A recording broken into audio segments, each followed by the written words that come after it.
जय जगन्नाथ दर्शक बंधु प्रिय दर्शक बंधु 20/9 अर्थात पूर्वाषाढ़ा नक्षत्र और धनु राशि। एही राशिर अधिपति ग्रह हेउछन्ति देवगुरु बृहस्पति एवं एही नक्षत्रर अधिपति ग्रह हेउछन्ति दैत्यगुरु शुक्र।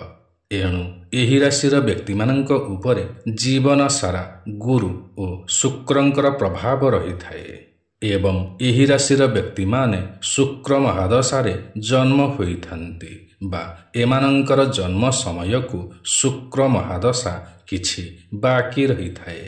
एणु एही राशिर व्यक्ति माने डिप्रेशन चिंता एवं बेले बेले एकुटिया एकुटिया फीलिंग आसी थाए। एमानंकर बहुत बड़ परिवार थिले मध्य एमानंकु लागे जेपरि एमानंक सहित केही भी नाहांती, केही मन कथा बुझु नाहांती, एमितिका फील होई थाए एमानंकु। पिला दिनरु एमाने संघर्ष करी आसीथांती एवं यौवन अवस्था आसीबा जाए एही संघर्ष लागी रही थाए। बिना मतलबरे एमानंकर चिंता लागी रही थाए, टेंशन होई जांती।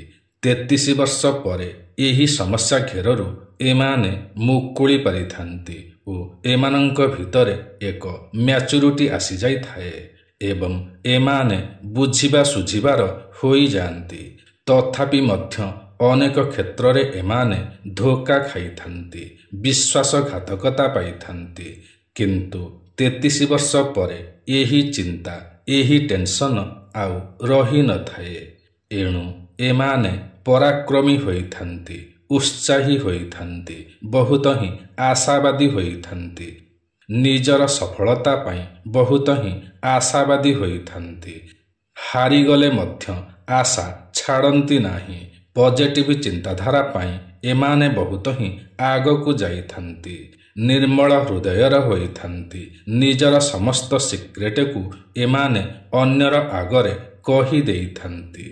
लिमिट बाहरे एमाने अन्य मानंकु विश्वास करि नियंती। एणु केतक क्षेत्र रे एमाने धोखा खाइथांती। एमानंक मध्यरे आत्मविश्वास भरी रही थाए और एक जिदिया होइथांती। कठिनरु कठिन काम निज बुद्धि और बल माध्यमरे करिकि ही जीतिथांती। समस्त प्रकारर परिस्थितिर सामना करिबार साहस एमानंक पाखरे भरी रही थाए। एणु सबु किछि शांत मनरे पॉजिटिव थिंकिंग रे संभाली नियंती। एमानंकर स्वभाव बहुत बढ़िया होई थाए। समस्तंक सहित मिलामिशा करिबाकू बहुत भल पाइथांती। निजर आशा पूरण पाई धैर्य धरिथांती, अपेक्षा करिथांती। एही सत्साहस एमानंक पाखरे भरी रही थाए एवं शेषरे विजय प्राप्ति मध्य करिथांती। घर जमी गाड़ी एमानंकु बहुत पसंद होई थाए एवं एहाकु किणिथांती मध्य। धीरे धीरे हेउ बरं संचय करिकि ही घर जमी और गाड़ी किणिथांती। निजर प्रशंसा सुनिबाकू एमाने पसंद करिथांती। एमाने शारीरिक दृष्टिरु बहुत सुंदर होइथांती, बहुत बुद्धिमान होइथांती। सरकारी चाकरी मध्य पाइथांती। बेले बेले निजर प्रशंसा सुनिकि ही फसी जाइथांती। कारण केही मीठा मीठा कथा टिके कहिदेले, प्रशंसा टिके करिदेले तो एमाने निजर समस्त सिक्रेट कथा को कही देइथांती।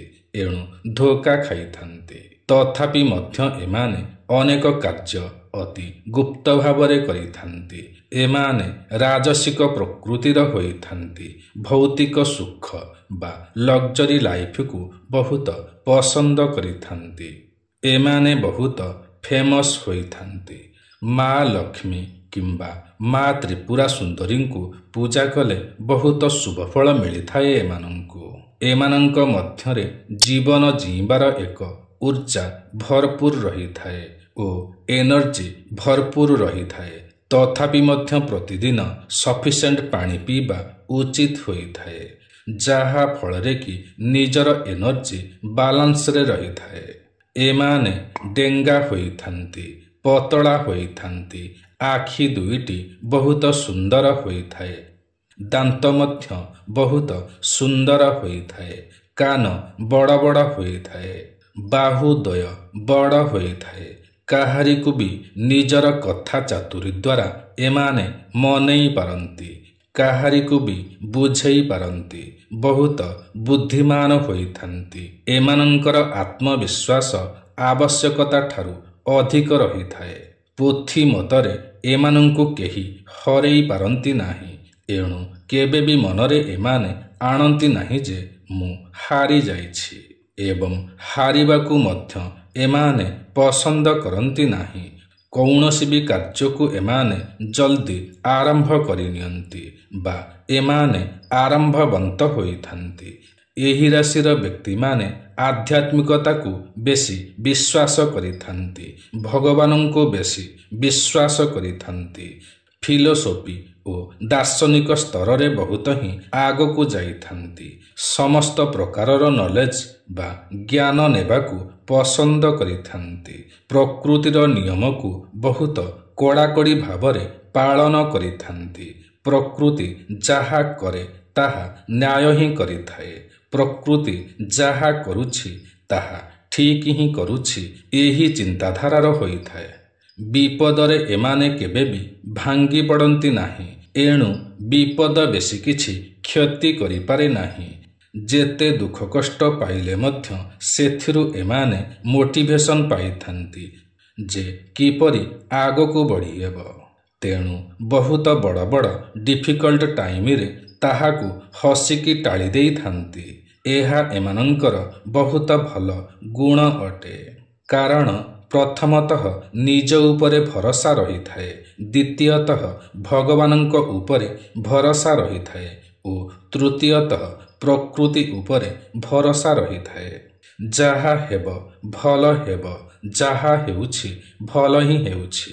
ତେଣୁ କୌଣସି କଥାରେ ବେଶୀ ଚିନ୍ତିତ ହୁଅନ୍ତି ନାହିଁ। ନିଜର ପ୍ରତ୍ୟେକଟି ମୁହୂର୍ତ୍ତକୁ ଆନନ୍ଦର ସହକାରେ ଉପଭୋଗ କରିଥାନ୍ତି। କିନ୍ତୁ ଏମାନେ ଦେଖେଇ ହେବାକୁ ବହୁତ ପସନ୍ଦ କରିଥାନ୍ତି। ଏମାନେ କୁକୁରଙ୍କୁ ବହୁତ ଭଲ ପାଇଥାନ୍ତି। ତଥାପି ମଧ୍ୟ ସମସ୍ତ ପଶୁପକ୍ଷୀଙ୍କୁ ବହୁତ ଭଲ ପାଇଥାନ୍ତି, କିନ୍ତୁ କୁକୁରକୁ ବେଶୀ ଭଲ ପାଇଥାନ୍ତି। ଏମାନଙ୍କର ବୈବାହିକ ଜୀବନ ବହୁତ ଭଲରେ ବିତିଥାଏ। ସବୁ ଠିକ୍ଠାକ୍ ହୋଇଥାଏ।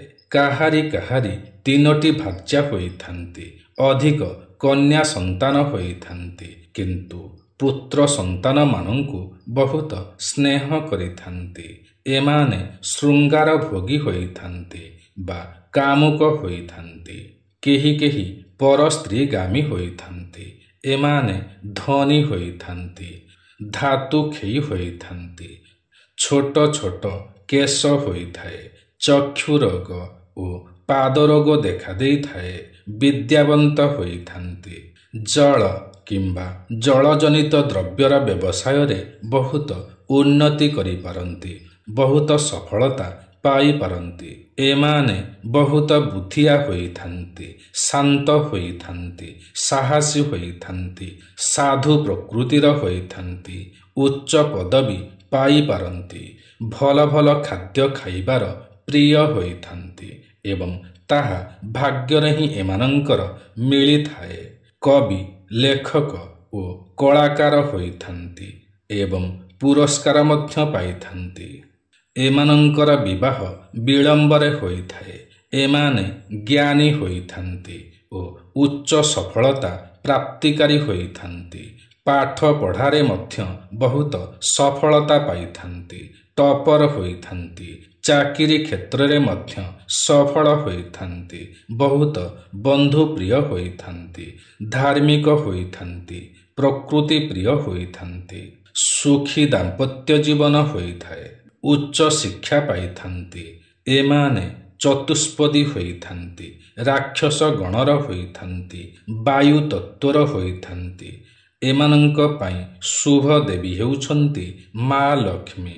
ଶୁଭ ବାର ହେଉଛି ସୋମବାର, ଗୁରୁବାର ଓ ଶୁକ୍ରବାର। ଶୁଭ ସଂଖ୍ୟା ହେଉଛି 3 ଓ 6। ଶୁଭ ମନ୍ତ୍ର ହେଉଛି ମହାଲକ୍ଷ୍ମୀ ମନ୍ତ୍ର। ଶୁଭ ରଙ୍ଗ ହେଉଛି କଳା ରଙ୍ଗ, ରକ୍ତ ନାଲି। ଏମାନେ ପଣ୍ଡିତମାନଙ୍କୁ ଦାନ କଲେ ବହୁତ ଶୁଭଫଳ ପ୍ରାପ୍ତି କରିଥାନ୍ତି ଏବଂ ଜୀବନରେ ବହୁତ ଉନ୍ନତି କରିଥାନ୍ତି। ତେବେ ପ୍ରିୟ ଦର୍ଶକ ବନ୍ଧୁ, ଏହା ତ ଥିଲା 20/9 ଅର୍ଥାତ ପୂର୍ବାଷାଢ଼ା ନକ୍ଷତ୍ର ଓ ଧନୁରାଶି ବିଷୟରେ।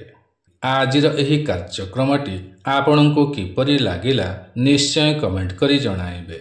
ଯଦି ଆଜିର ଏହି କାର୍ଯ୍ୟକ୍ରମଟି ଆପଣଙ୍କୁ ପସନ୍ଦ ଆସିଥାଏ ତେବେ ଗୋଟିଏ ଲାଇକ୍ ନିଶ୍ଚୟ କରିବେ। ଯଦି ଆପଣ ଆମର ଏହି ୟୁଟ୍ୟୁବ୍ ଚ୍ୟାନେଲ ଓଡ଼ିଆ ଜ୍ଞାନସାଗରରେ ନୂଆ ଅଟନ୍ତି ଏବଂ ଏଯାଏଁ ସବସ୍କ୍ରାଇବ୍ କରିନାହାନ୍ତି ତ ତୁରନ୍ତ ସବସ୍କ୍ରାଇବ୍ କରିନିଅନ୍ତୁ, କାରଣ ଆମର ଏହି ୟୁଟ୍ୟୁବ୍ ଚ୍ୟାନେଲରେ ଏହିପରି ଅନେକ ଭଲ ଭଲ ଭିଡ଼ିଓମାନ ସର୍ବଦା ଅପଲୋଡ଼ କରାଯାଇଥାଏ, ଯାହାକି ଆପଣଙ୍କର ଜ୍ଞାନର ସୀମାକୁ ବଢ଼ାଇଥାଏ। ତେବେ ଆଜି ପାଇଁ ଏତିକି। ପୁଣି ଦେଖା ହେବ ଆସନ୍ତା ନୂଆ ଏକ କାର୍ଯ୍ୟକ୍ରମରେ। ସେ ପର୍ଯ୍ୟନ୍ତ ଆମକୁ ବିଦାୟ ଦିଅନ୍ତୁ। ଜୟ ଜଗନ୍ନାଥ ଦର୍ଶକ ବନ୍ଧୁ।